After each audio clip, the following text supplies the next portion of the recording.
Hello everyone, today I'm going to show you how to fix the voice mode not working on your PC and fix the mic issue.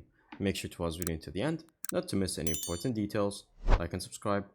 So basically, first thing all you have to do is going to make sure to close out the app, and then from here you're going to go to the control panel, and then you're going to click on here, large icons, and then make sure that you go to the sound.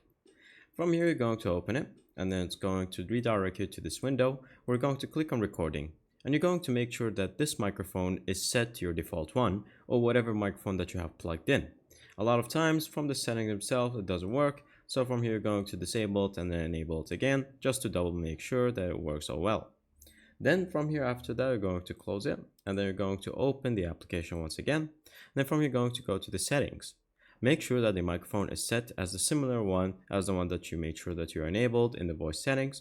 And then from here, from the mixer mode and advanced settings, make sure that the background noise reduction is off and noise gate is on, just in case, because sometimes this is a bug.